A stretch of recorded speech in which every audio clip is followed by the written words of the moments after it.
In this world of science and technology, there are still some things which are beyond science. Smartphone and computer से भरी इस दुनिया में, विज्ञान से भरी इस दुनिया में आज भी बहुत सी ऐसी चीज़ें हैं जिनका कोई भी एक्सप्लेनेशन नहीं है, यानी आधुनिक विज्ञान आज भी नहीं समझा सकता। उन सारी मिस्ट्रीज़ में से मैं सबसे मिस्टीरियस चीज़ों को आपको दिखाता हूँ। ये सब चीज़ें आज के टेक्नोलॉजी में रहने वाले लोगों को भी चौंका कर रख देती है।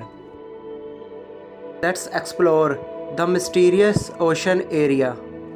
सितंबर 8, 1980 1.5 लाख टन लोहे के साथ डर्बीशायर नाम का एक जहाज़ अपनी दिशा की तरफ आगे बढ़ रहा था। टाइटैनिक से 2 गुना बड़ा और सबसे रेप्यूटेड जहाज़ होने के चलते जहाज़ के अंदर के लोग सपने में भी ये नहीं सोच सकते थे कि इतने पावरफुल जहाज़ में उन्हें कुछ हो भी सकता है। पर एक दिन बाद सितंबर 9, 1980 को ये डर्बीशायर जहाज़ और इसका पूरा क्रू किसी रहस्यमयी तरीके के चलते समुंदर पे से गायब हो गए। उस समय की ये ब्रिटेन की सबसे बड़ी शिप थी। कोई नहीं समझा सका कि आखिर गायब कैसे हुआ। इतने एक्सपीरियंस मेंबर के होने के बावजूद भी एक ऐसा जहाज़ जिसके बारे में कोई सोच भी नहीं सकता था कि इसके साथ ऐसा होगा, वो आखिर कहाँ चला गया। जापान के पास ही ये जो एरिया देख रहे हो, इसी एरिया की बात कर रहा हूँ मैं, द मिस्टीरियस ओशन एरिया। सुनकर आपको ये लग रहा होगा कि यहाँ पर बरमुंडा ट्रायंगल के बारे में बात हो रही है। बरमुंडा ट्रायंगल में जहाज़ और एरोप्लेन गायब तो होते ही है, ये तो सबको पता है, पर इस एरिया के बारे में बहुत कम लोग ही जानते हैं। इसका नाम है द ड्रैगन्स ट्रायंगल। इस रहस्यमयी एरिया में हज़ारों जहाज़ और एरोप्लेन गायब हुए हैं। इतने जहाज़ और एरोप्लेन के गायब होने के चलते लोगों को ये लगा कि एक बार यहाँ पर चल के देखना चाहिए कि आखिर यहाँ पर होता क्या है। और इसी के चलते इस एरिया के बारे में और पता करने के लिए जापान की एक गवर्नमेंट शिप को भी भेजा गया था, ये जांच करने के लिए कि जहाज़ें आखिर जाती कहाँ है। कई जगह से रिसर्च टीम को बुलाया गया, 100 से भी ज़्यादा वैज्ञानिकों को बुलाया गया जो इन सब पैरानॉर्मल चीज़ों में एक्सपर्ट थे। वो शिप पूरी तैयारी के साथ गई तो सही, पर लेकिन कभी वापस नहीं आई, और कहाँ चली गई ये किसी को नहीं पता। मतलब समझ रहे हो, रिसर्च करने वाली टीम भी वहाँ से गायब हो गई। उसके बाद गवर्नमेंट भी किसी भी शिप को वहाँ पर कभी नहीं भेजी। विकिपीडिया में इसके बारे में पढ़ोगे तो आपको ये पैरा देखने को मिलेगा, and that this ship to vanished and finally that area was officially declared to danger zone. मतलब उसके बाद इस जगह को ऑफिशियली डेंजर जोन घोषित कर दिया गया। इसे समझना वैज्ञानिकों के भी बस की बात नहीं है। बिना उस जगह पर जाए सिर्फ सैटेलाइट से उस जगह की जांच की गई, तब ये पता चला कि ये बरमुंडा ट्रायंगल की तरह ही एक त्रिकोण बनाती है। पर यह तो बस शुरुआत है। सबसे अजीब बात तो ये है कि ये उसी अलाइंड पोजीशन पे मौजूद है जहाँ पर बरमुंडा ट्रायंगल है। आप यहाँ पर देख सकते हो कि ये दुनिया के इस साइड में है और वो दुनिया के उस साइड में। क्या ये एक इत्तिफाक है और इसी के चलते ये माना जाता है कि इन दोनों जगहों का आपस में कोई कनेक्शन है, क्योंकि ये कोई इत्तेफाक नहीं हो सकता। प्लेन भी हर बारी इस जगह पर गायब हो जाती है, ये भी कोई इत्तेफाक नहीं हो सकता। एक बार हो तो घटना, 2 बार हो तो घटना, 3 बार हो तो घटना, लेकिन 1000 बार हो यहाँ पर कुछ ना कुछ तो गड़बड़ ज़रूर है। जापान की रिसर्च की एडवांस शिप को निगल गई तो आप खुद ही सोच सकते हो कि ये जगह कितनी खतरनाक है। इन सब बातों के बाद भी कई लोगों को ये लगता था कि ये बातें सब बकवास है, और कई जहाज़ ने तो वहाँ पर जाने की हिम्मत भी करी, लेकिन जो जहाज़ वहाँ पर गया वो कभी भी वापस नहीं आया। पर यहाँ पर ऐसा क्या है जो ये सब घटनाएं होती है? बहुत सारी थ्योरीज और बहुत सारी बातें सामने आई जो समझाने की कोशिश करती है कि ऐसा क्यों होता है, जहाज़ ऐसे क्यों गायब हो जाते हैं। एक जापानीज़ ग्रुप का यह कहना है कि इस समुद्र के नीचे बहुत सारे अननोन फोर्सेस मौजूद है, पैरानॉर्मल चीज़ें रहती है जो कि इन जहाज़ों को गायब कर देती है। उनका ये कहना है कि यहाँ पर ड्रैगन्स मौजूद है जो जहाज़ों को निगल लेते हैं अगेन सुनने में अजीब लगता है, पर जब ऐसी वियर्ड घटनाएं होती है तो हमें विज्ञान के परे सोचने की ज़रूरत होती है। दूसरे ग्रुप का ये कहना है कि इस समुद्र के नीचे एक पोर्टल है जो कि जहाज़ों को खींचकर दूसरे आयाम में भेज देता है। ये समुद्र में पोर्टल वाली थ्योरी का जिक्र बहुत लोगों ने बरमुंडा ट्रायंगल में भी किया है। थ्योरिस्ट का ये कहना है कि ये पोर्टल जहाज़ और एरोप्लेन को दूसरी दुनिया में ले जाती है। एक पैरेलल यूनिवर्स का पोर्टल है ये, जो कि दूसरी दुनिया से जुड़ा हुआ है। माना सुनने में ये भी बहुत अजीब लग रहा है, पर आपको ये समझना चाहिए कि जहाज़ें आज के युग में भी गायब होती रही है। अभी तक इसका कोई भी कोट एंड कोड एक्सप्लेनेशन किसी के पास भी नहीं है। पर 1987 में जब ये घटनाएं होनी शुरू हुई थी, तब बहुत सारे ग्रुप ने ये खोजने की कोशिश की जहां प्लेन और जहाज़ें गायब होती है उसी पॉइंट पर समुद्र के नीचे क्या मौजूद होगा। जब कोई रिसर्च करने जाता वो खो जाता और कभी लौटकर वापस नहीं आता। पर 2 लोगों का ग्रुप आखिरकार रिसर्च कंप्लीट करके आया।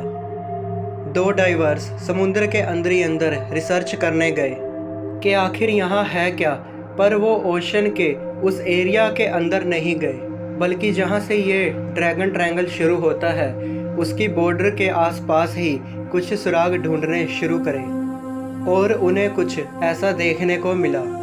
मतलब इस रहस्यमय जगह के आसपास ये है, ऐसे ऐसे स्ट्रक्चर्स बने हुए हैं जो कि अपने आप तो बिल्कुल नहीं बन सकते।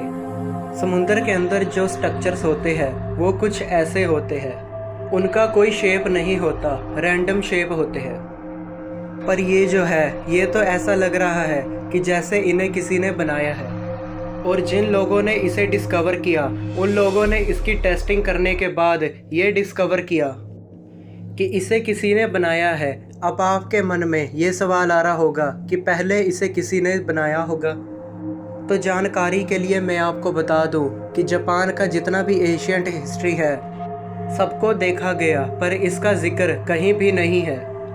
इसे किसने बनाया कोई नहीं जानता। पूरे ड्रैगन्स ट्रायंगल के बॉर्डर पे जहाँ पर ये शुरू होता है वहाँ पर ऐसी मॉन्यूमेंट्स बनी हुई है। तो आखिर हमें ये क्या बताता है? सोचने पर ये लगेगा कि आखिर ये कैसे हो सकता है, पर इन पत्थरों का और जहाज़ के गायब होने का कोई ना कोई कनेक्शन तो ज़रूर है। एक वक्त के लिए कल्पना करो कि आप इस जगह पर गए हो, तो क्या आप जानते हो कि आप क्या क्या देखोगे? लोगों के अनुभव और उन रिपोर्ट्स की माने तो आपका कंपास यहाँ पर काम करना बंद कर देगा और जितने भी इलेक्ट्रिकल इक्विपमेंट्स हैं यहाँ पर काम करना बंद कर देंगे। बिजली के उपकरण और इस जगह का आपस में बहुत बड़ा कनेक्शन है। वहाँ जाने के बाद अचानक मौसम बदलने लगेगा और लहरें उठने लगेगी और लोगों ने ये कहा है कि उन्हें आसमान में अजीब सी चीज़ें दिखाई देती है। उन्हें ये वर्लपूल दिखता है। हज़ारों लोगों ने ये रिपोर्ट किया है कि इस वर्लपूल के चलते ही कई जहाज़ गायब हो जाते हैं। पर पूरी धरती के समुद्र में सिर्फ इसी जगह पर ऐसा वर्लपूल देखने को क्यों मिलता है? कई रिपोर्ट्स में ये कहा है कि उन्हें घोस्ट शिप देखने को मिलती है। ऐसी शिप देखने को मिलती है जिसमें कोई क्रू या कोई इंसान नहीं होता। अब आप ही बताइए कि ऐसा कैसे संभव हो सकता है? ये घोस्ट शिप बहुत लोगों ने देखा है जब वो वहाँ से गुजरते हैं। इन अजीब चीज़ों के साथ साथ और भी एक अजीब चीज़ होती है। कई रिपोर्ट्स के हिसाब से यहाँ पर जहाज़ें टाइम डायमेंशनल को अनुभव करती हैं। टाइम डायमेंशनल मतलब एक एग्जांपल से समझो।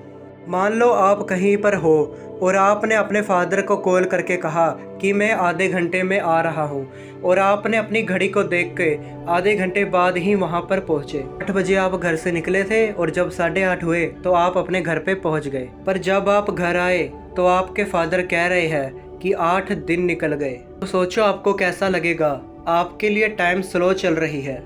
तो बरमुंडा ट्रायंगल और ड्रैगन ट्रायंगल्स में ऐसी घटनाएं भी हुई है। मतलब यहाँ पर टाइम डायलेशन होती है। 1-2 इंसान अगर इस जगह के बॉर्डर को टच करके भी आते हैं तो टाइम उनके लिए सेम नहीं होता। ऐसी घटनाओं की रिपोर्ट्स तो बहुत कम है, पर लोगों ने अनुभव किया है। और टाइम डायमेंशनल कोई रहस्यमयी चीज़ नहीं है। विज्ञान की दुनिया में ये एक बहुत फेमस कॉन्सेप्ट है।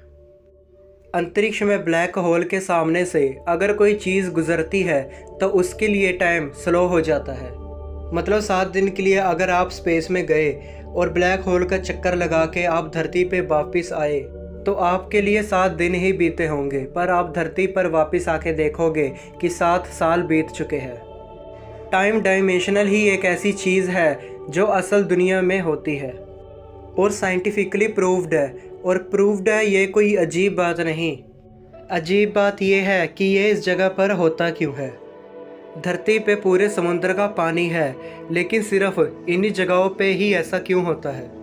फाइनल सवाल ये है कि ब्लैक होल वाली इफ़ेक्ट इसी जगह पर क्यों होती है, और यही वो वजह है जिसके चलते लोग इस जगह को पैरेलल यूनिवर्स से जोड़ते हैं। और वो ये कहते हैं कि इस जगह पर कई अंतरिक्ष सुरंगें मौजूद हैं जो हर चीज़ को निगल लेती है। बरमुंडा ट्रायंगल्स और ड्रैगन ट्रायंगल्स ये ऐसी जगहें हैं जहां पर साइंटिस्ट चाहकर भी ये नहीं पता लगा पा रहे कि आखिर वहां पर हो क्या रहा है। ऐसी रहस्य सच में हमें विज्ञान के परे सोचने पे मजबूर कर देती है। जो स्टोरी मैंने आपको बताया, जापानीज गवर्नमेंट ने जो शिप सैंड किया था जो गायब हो गई थी, वैसी ही घटना कहीं फिर से ना हो जाए, इसलिए कोई भी इस जगह पर जाने की हिम्मत नहीं करता। इस जगह पर भविष्य में कोई भी रिसर्च, कोई भी डिस्कवरी होगी तो मैं आपको रिपोर्ट ज़रूर करूँगा। बट फॉर नाउ आपको क्या लगता है कि इस जगह पर ऐसा क्या है जो ये घटनाएं होती है? इंटरेस्टिंग लगा तो नीचे कमेंट ज़रूर करना और लाइक और शेयर ज़रूर करना। और अगर आपने हमारे चैनल को अभी तक सब्सक्राइब नहीं किया तो सब्सक्राइब ज़रूर कर लेना, क्योंकि मैं ऐसी इंटरेस्टिंग वीडियो अपलोड करता रहता हूँ।